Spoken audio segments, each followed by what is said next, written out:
l'île de la Réunion s'affiche volontiers comme une île multiraciale et pluriculturelle. Effectivement, l'histoire de son peuplement a fait de l'île de la Réunion un véritable creuset où se sont fondus des peuples originaires d'Europe, d'Afrique et d'Asie. Dans la seconde moitié du XIXe siècle, après l'abolition de l'esclavage, le flux d'immigrés originaires d'Asie va s'accroître.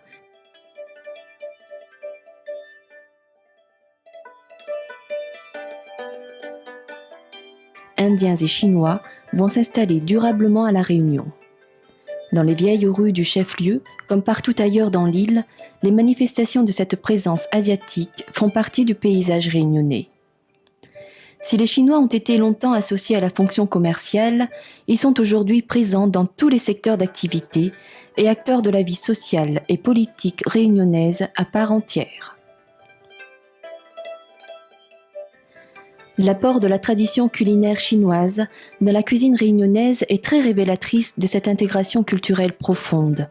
Car, entre nous, le riz dit cantonais et le chop suey sont des spécialités bien plus réunionnaises que cantonnaises.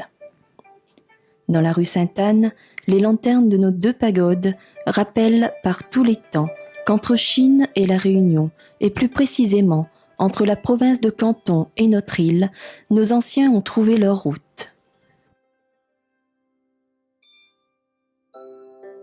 Un récent ouvrage universitaire retrace avec rigueur l'histoire de cette migration, c'est-à-dire aussi une partie de l'histoire de bien des Réunionnais.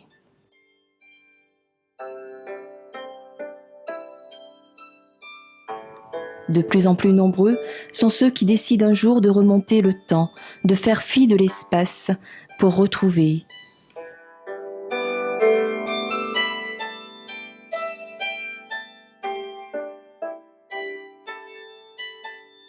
Quand la Chine s'éveille, il y a le matin. Dans la province de Canton comme partout ailleurs, sur le vaste territoire chinois, de grands parcs pleins de calme et de sérénité. Là, des hommes et des femmes, au soir de leur vie, ont choisi de cultiver l'essentiel. Et même si elle ne nous est pas immédiatement perceptible, nous pressentons, au-delà de ces pratiques, une dimension philosophique.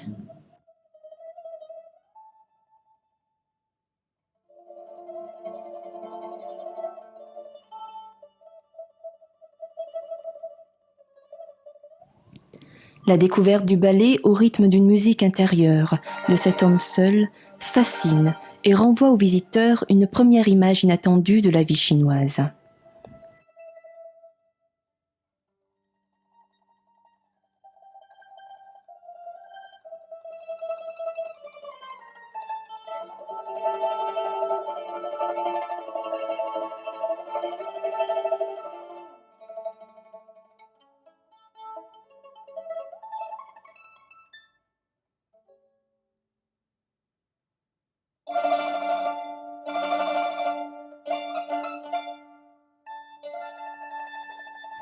Le matin donc, dans les parcs brumeux de notre province, des hommes mettent en scène quotidiennement les vieux concepts du temps et de l'espace qu'il faut apprendre à maîtriser.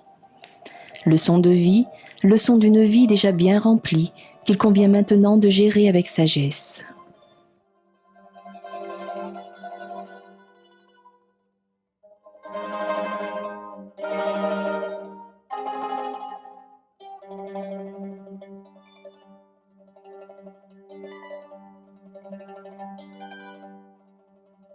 Et, si nos vénérables vieillards s'adonnent au jeu, ce n'est pas pour retrouver une enfance déjà lointaine, mais bien pour se jouer du temps et pour s'installer dans leur nouvelle fonction de gardiens de la tradition.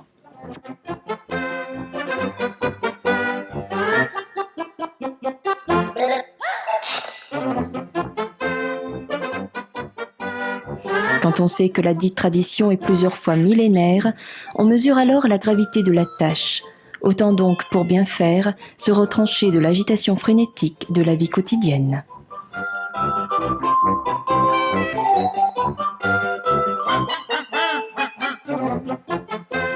Car la vie quotidienne, dès les grilles du parc franchies, vous happe littéralement dans une tourbillonnante activité dont les vagues déferlantes de vélos restent la meilleure illustration.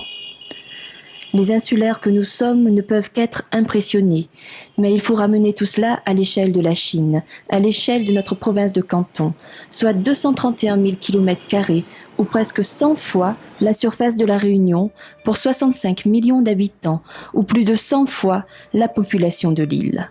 Autant dire tout de suite que nous n'aurons pas l'ambition d'en faire le tour, mais un simple coup d'œil sur les 2 districts d'où viennent les Chinois de la Réunion donnera un aperçu de la richesse et de la diversité des paysages que la province peut offrir. Il y a par exemple la campagne du nord-nord-est, au relief montagneux. Là, sur les plateaux et les collines, s'étend le pays Hakka, à l'habitat traditionnel si caractéristique. La richesse des terres a favorisé depuis des siècles une vocation agricole.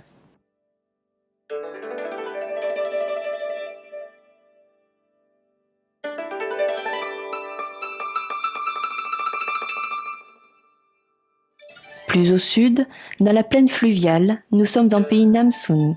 Le fleuve Tukiang, qui traverse la province en créant un vaste réseau hydrographique, est exploité depuis des temps immémoriaux. C'est le 4e fleuve de Chine par son importance. C'est dans cette plaine aussi que se trouve rassemblée 10% de la population de la province, dans la grande ville de Canton, 7 millions d'habitants, ville qui ne cesse de grandir.